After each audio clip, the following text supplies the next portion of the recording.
पति, पत्नी और नौकरानी। शीतल और अभिमन्यु की शादी को 5 साल हो चुके थे, लेकिन अभी तक उनका कोई बच्चा नहीं हुआ था।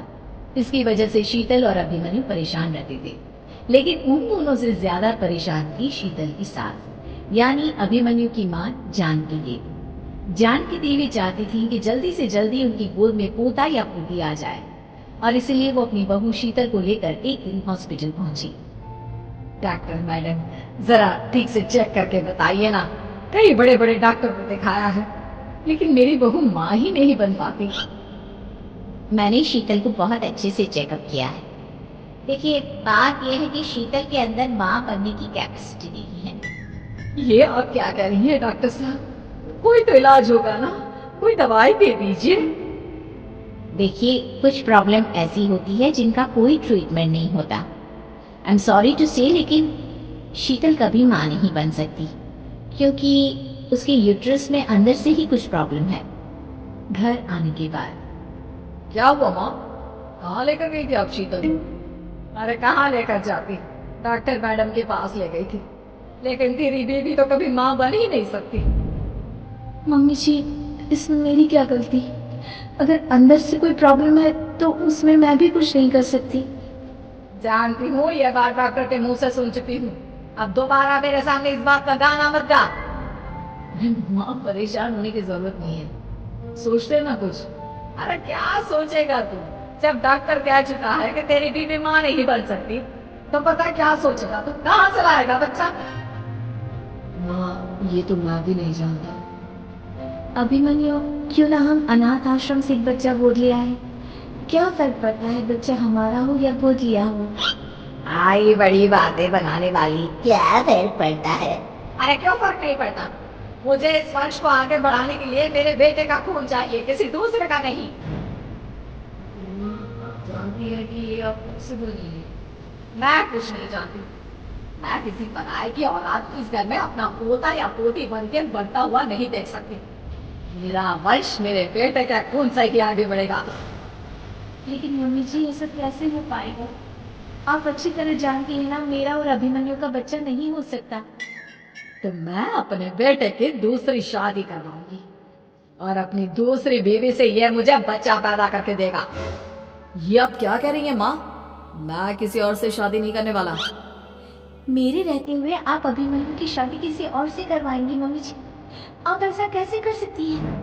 तू बस देखती जा बहू, मैं ऐसा कैसे कर सकती हूँ।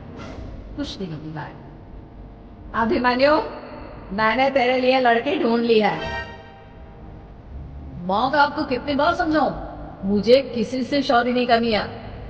पहले मेरी बात सुन। ये जो चमेली है ना, हमारे घर में काम करने आती है, वो तुझसे शादी करने के लिए तैयार है। मम्मी जी, आप अभिमन्यु की शादी नौकरानी के साथ करवाएंगी? वो इसलिए क्योंकि चमेली दिखने में बहुत खूबसूरत है, बच्चा भी सुंदर ही होगा। मम्मी जी, लेकिन एक बच्चे के लिए अपने बेटे की शादी नौकरानी के साथ करवाना क्या ये सही है? अगर अभिमन्यु ने शादी नहीं की ना, तो मैं अपनी जान दे दूंगी। अब देख लो, अगर तुम्हें अपनी माँ की जान प्यारी है तो तुम्हें इस नौकरानी के साथ शादी करनी ही होगी।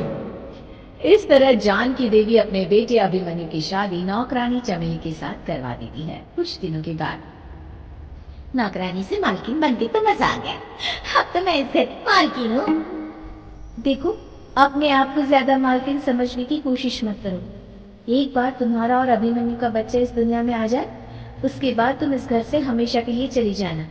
अरे जाओ जाओ, किसी और के आगे बातें बनाना, एक बच्चा तो पैदा नहीं कर सकी। बढ़िया, जाओ जाकर मेरे लिए कॉफी बना कर लाओ। नौकरानी मैं हूँ या तुम? मम्मी जी, देखिए ना, शीतल मुझसे किस तरह से बात कर रही है। शीतल, तुम्हें पता है ना चमेली प्रेग्नेंट है, मेरे बेटे के बच्चे की माँ बनने वाली है। जैसा कहती है वैसा करो। लेकिन मम्मी जी, वो मुझे नौकर की तरह ट्रीट कर रही है।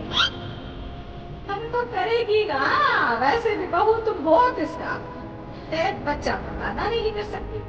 जाओ अब घर के सारे काम करो और चमेली को आराम करने दो। थैंक यू मम्मी जी, भगवान आपका भला करे। आप नहीं होती तो मैं नौकरानी से महारानी कैसे बनती हूँ। देखो, जो चाहिए सब मिलेगा। खाओ पियो मजे की जिंदगी जियो, लेकिन बस मुझे एक बच्चा पैदा करना कुछ दिनों के बाद। मम्मी, बच्चे के लिए आपने मेरी शादी चमेली के साथ कर दी थी, लेकिन दिन और रात का चैन मिट गया। सारा दिन शीतल और चमेली की बहस चलती रहती है। अब शीतल को इस घर में रखने से क्या होगा? मैं तो कहती हूँ उसे घर से निकाल दो, है भी किस काम की। मैं ऐसा नहीं कर सकता माँ, वो मेरी पत्नी है, उससे बहुत प्यार करता हूँ मैं। तुम्हारी पत्नी चमेली है, चमेली उससे प्यार करो। अरे तुम्हारे बच्चे को जन्म देने वाली है वो। अभिमन्यु, मैं खुद ही इस घर से चली जाती हूँ। वैसे भी अपने ही घर में नौकरों की तरह रहकर परेशान हो चुकी हूँ। घर की नौकरानी मेरे ऊपर हुक्म चलाती है, वो तुम्हारी पत्नी बन चुकी है। अब मेरा इस घर में क्या काम? अभिमन्यु की बार बार रोकने पर भी शीतल उस घर से चली जाती है। कुछ दिनों के बाद चमेली एक बच्चे को जन्म देती है। भगवान ने मेरी सुन ली, मेरे बेटे का घर भर गया, उसका अपना बच्चा इस दुनिया में आ गया। मम्मी जी, बच्चे को हाथ लगाने से पहले मेरी एक शर्त सुन लो। कहना क्या चाहती हो चमेली? आपकी मम्मी को बहुत शौक था ना अपने पोते को खिलाने का। अब देखो, इस दुनिया में हर चीज की कोई ना कोई कीमत तो होती है। तुम अपनी आधी प्रॉपर्टी मेरे नाम कर दो, बच्चा तुम्हारे नाम। अरे लेकिन मैंने अपने बेटे से तुम्हारी शादी करवाई है, अब ये सौदेबाजी कहाँ से आ गई? जो औरत अपनी बहू को घर से निकाल कर एक नौकरानी के साथ अपने बेटे की शादी करवा दे, तो सौदेबाजी कर ही सकती है ना। उसका कैसे भरोसा कर सकती है? मुझे बस आप लोगों की प्रॉपर्टी चाहिए, उसके बाद ही बच्चे को आप हाथ लगा सकते हैं। आप गलत करेंगे, देखिए उसका नतीजा आपके सामने है। जब शीतल को पता चलता है कि अभिमन्यु और चमेली का बच्चा दुनिया में आ गया है, तो वो अपने घर पहुंचती है। अभिमन्यु, कहाँ है आपका बच्चा? क्या मैं उसे देख सकती हूँ?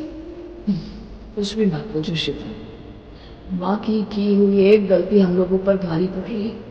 वो नौकरानी अपनी औकात पर आ गई है और अब हमसे अपनी आधी प्रॉपर्टी मांग रही है, वो भी बच्चे के बदले में। एक बात कहूँ अभिमन्यु, आप उससे कुछ भी देने से मना कर दो। अरे कैसी बात कर रही हो? मेरे बेटे की औलाद है उसके पास, ऐसे कैसे मना कर दे? मम्मी जी, वो अभिमन्यु का बच्चा नहीं है, चमेली और उसकी बॉयफ्रेंड का बच्चा है। लेकिन क्या कह रही हो शीतल?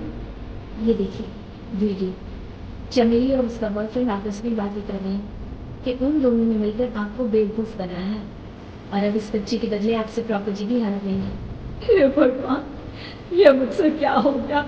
ना तो बच्चा मिला और अपने बेटे की नौकरानी के साथ शादी करवा दी, सो अलग। अब क्या होगा? मुझे माफ कर दो शीतल, मेरी वजह से तुम्हें बहुत तकलीफ हुई है।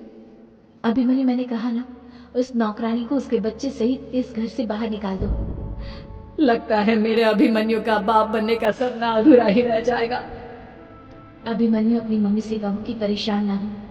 आपको याद है एक बार हम एक IVF सेंटर गए थे, मैंने फिर से वहाँ जाकर बात की थी और आपको पता है इस बार मैं प्रेग्नेंट हूँ, क्योंकि हमने वहाँ पर प्रोसीजर करवाया था जिसकी वजह से मैं प्रेग्नेंट हो गई थी और इस बात का पता मुझे बस कुछ महीने पहले ही लगा है।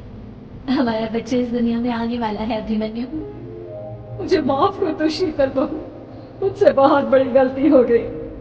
कोई बात नहीं माँ, लेकिन अब हमें उस धोखेबाज नौकरानी को इस घर से बाहर निकालना है और इस घर की मालकिन को वापस घर लाना है, वो भी अपने बच्चे के साथ।